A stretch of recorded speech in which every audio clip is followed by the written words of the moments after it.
Xabar 24 kanali o'z ishini boshladi. Bugun dasturimizda Isroil Trampning sulhiga tupurdi. Pentagon rahbari Pit Hegseth Trampga Eronga qarshi operatsiya haqida noto'g'ri ma'lumot bermoqda. Bu to'liq Eronning g'alabasi demak. Tramp Yaqin Sharqda oltin asr boshlanishini aytdi. Shavkat uka, qalaysan, yaxshimisan? Charchamayapsanmi? Ishlaring yaxshimi? Kecha pul so'ragan ekansan, bankka bora olmadim, shamollaganimdan. Tezda degan programma bor ekan, o'shandan yuborib qo'ydim. Humo Uzcardga yuborsa bo'lar ekan. Ha, kursi ham yaxshi, ancha baland ekan. Yana eng zo'rini aytaymi, karta raqaming esimdan chiqib ketdi. Telefon raqamingni yozsam, 4-5 ta kartang chiqib keldi, tashlab qo'ydim. Mayli, charchama. Pentagon rahbari Pit Hegseth Trampga Eronga qarshi operatsiya haqida noto'g'ri ma'lumot bermoqda. The Washington Post nashrining o'z manbalariga tayanib xabar berishicha, AQSh Mudofaa vazirligi Pit Hegseth Trampga Erondagi harbiy harakatlari haqida noto'g'ri ma'lumotlarni taqdim etyapti. Manbalarning so'zlariga ko'ra, AQSh ma'muriyatida vazirning hisobotlari haddan tashqari optimistik ekani va bu davlat rahbari hamda aholini chalg'itishi mumkinligidan xavotirlar bildirildi. Bu to'liq Eronning g'alabasi demak. Eron tomonidan taklif qilingan o't ochishni to'xtatish bo'yicha kelishuv asosi sifatida qabul qilingan 10 banddan iborat reja tafsilotlarini ommaviy axborot vositalari e'lon qilmoqda. Eron va unga ittifoqchi bo'lgan qarshilik guruhlariga qarshi har qanday tajovuz harakatlarini to'liq to'xtatish, AQSh harbiy kuchlarini mintaqadan olib chiqish, bazalardan Eronga qarshi har qanday hujumlarni taqiqlash va qo'shinlarni jangovar holatga keltirishdan voz kechish, Eronning Hormuz Strait ustidan nazoratni saqlab qolish, barcha birlamchi va ikkilamchi sanksiyalarni, shuningdek Birlashgan Millatlar Tashkiloti sanksiyalarini bekor qilish, Eronga yetkazilgan zararni investitsiya va moliyaviy jamg'arma orqali qoplash, Eronning yadroviy qurol yaratmaslik majburiyati, AQSh tomonidan Eronning uran boyitish huquqini tan olish va uning darajasi bo'yicha muzokaralar o'tkazish, Eronning o'z manfaatlariga muvofiq ravishda mintaqadagi davlatlar bilan ikki tomonlama va ko'p tomonlama tinchlik kelishuvlari bo'yicha muzokaralarga roziligi, barcha tajovuzkorlarga nisbatan barcha qarshilik guruhlariga hujum qilmaslik tamoyilini tatbiq etish. Shuningdek, Eron televideniyasi xabariga ko'ra, Tehron Hormuz orqali o'tadigan kemalardan yiliga taxminan $64 milliard daromad oladi. Eron ommaviy axborot vositalari Tramp ushbu rejani qabul qilganini ta'kidlamoqda.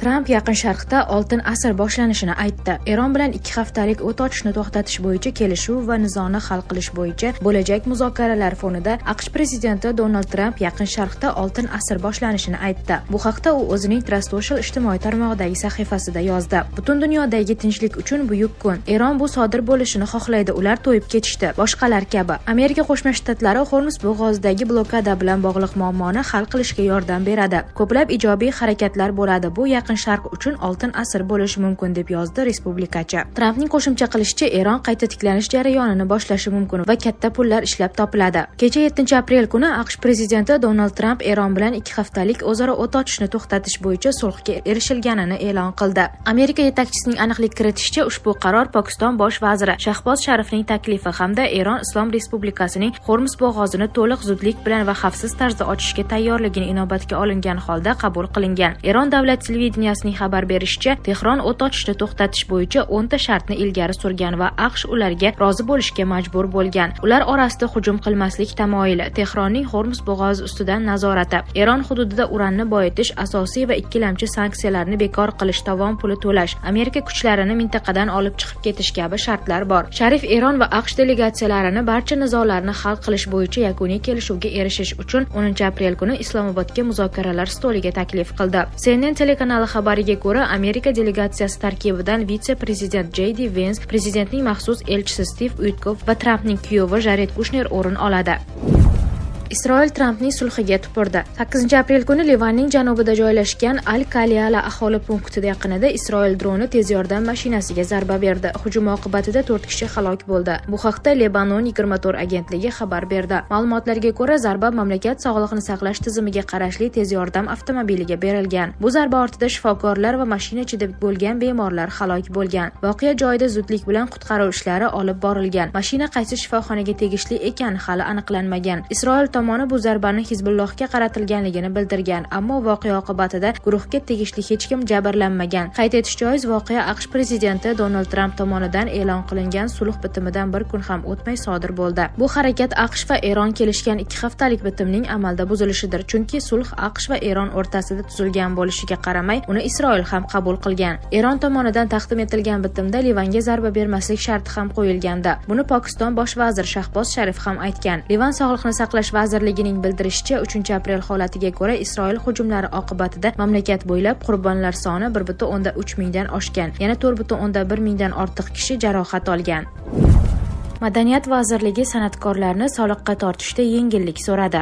Avvalroq Adliya vazirligi tomonidan e'lon qilingan konsert tomosha faoliyatini amalga oshiruvchi shaxslarni soliqqa tortish va hisobini yuritish tizimini soddalashtirish to'g'risidagi qaror loyihasida O'zbekistonda san'atkor va boshlovchilar har bir to'y yoki konsert uchun soliq to'lashi nazarda tutilgani haqida xabar berilgan edi. Mazkur loyiha ortidan Madaniyat vazirligi san'atkorlarni soliqqa tortishda yengillik so'radi. Loyihaga muvofiq san'atkorlar, boshlovchilar hamda konsert tomosha sohasida xizmat ko'rsatuvchi boshqa ijrochilarning to'y, yubiley, sunnat to'yi, nikoh marosimlari, restoranlar va boshqa tadbirlardagi har bir chiqishi bir xizmat, bir to'lov tamoyili asosida soliqqa tortilishi nazarda tutilmoqda. Ijtimoiy tarmoqlarda ayrim fuqarolar tomonidan soliq to'lashda yengillik va adolat tamoyillarini ta'minlash lozimligi haqida fikrlar bildirilmoqda. Xususan turli sohalarda faoliyat yuritayotgan fuqarolar, jumladan kam va o'rta daromadli ishchilar, xususiy tadbirkorlar, savdo xodimlari, haydovchilar hamda qurilish sohasi vakillari belgilangan tartibda soliq to'lab kelayotgani qayd etilgan holda, nega konsert tomosha sohasida faoliyat yuritayotgan ayrim shaxslar uchun alohida yoki farqli yondashuv bo'lishi kerak degan mazmundagi savollar ilgari surilmoqda. Madaniyat vazirligiga ko'ra, Adliya vazirligi tomonidan ishlab chiqilgan O'zbekiston Respublikasi Prezidentining konsert tomosha faoliyatini amalga oshiruvchi shaxslarni soliqqa tortish va hisobini yuritish tizimini soddalashtirish orqali yashirin iqtisodiyotni qisqartirish to'g'risidagi qarori loyihasi Madaniyat vazirligi hamda O'zbekkonsert davlat muassasasi tomonidan atroflicha ko'rib chiqilgan. Madaniyat vazirligi tomonidan hujjat loyihasining ayrim bandlari yuzasidan tegishli tartibda rasmiy e'tirozlar kiritilganiga qaramasdan ushbu loyiha Adliya vazirligi tomonidan jamoatchilik muhokamasiga qo'yilgan. Bugungi kunda konsert tomosha faoliyatini amalga oshiruvchi shaxslar uchun soliq to'lash tartibi amaldagi qonunchilik asosida belgilangan. Jumladan O'zbekiston Respublikasi Prezidentining 2022-yil 13-iyuldagi konsert tomosha faoliyatini amalga oshiruvchi shaxslardan davlat bojini undirish hamda ularni soliqqa tortish tizimini takomillashtirish to'g'risidagi farmoniga asosan mazkur toifadagi shaxslar uchun daromad solig'ini deklaratsiya asosida yoki qat'iy belgilangan tartibda to'lash mexanizmi joriy etilgan. Ushbu tartib asosida san'atkorlar har oyda bazaviy hisoblash miqdorining 1 barobaridan kam bo'lmagan miqdorda ijtimoiy soliq to'lab kelmoqda.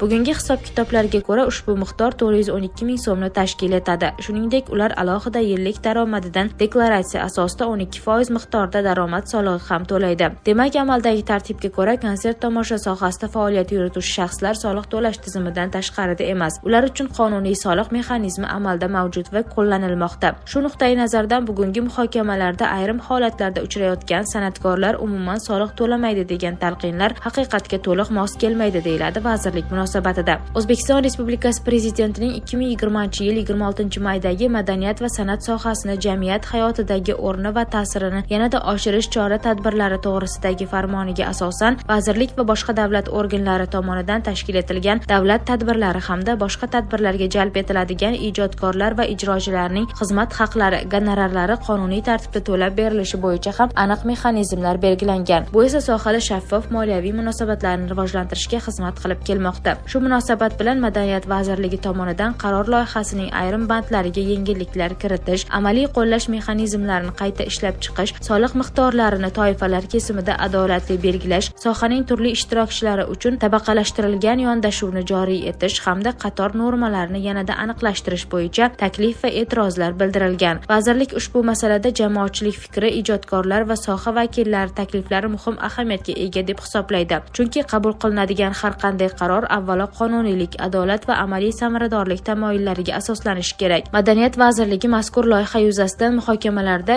konstruktiv yondashuv tarafdori ekanini ma'lum qiladi. Vazirlikning asosiy maqsadi bir tomondan sohada shaffoflik va qonuniylikni ta'minlash, ikkinchi tomondan esa ijodkorlar faoliyati uchun barqaror, adolatli va amaliy jihatdan maqbul shart-sharoitlar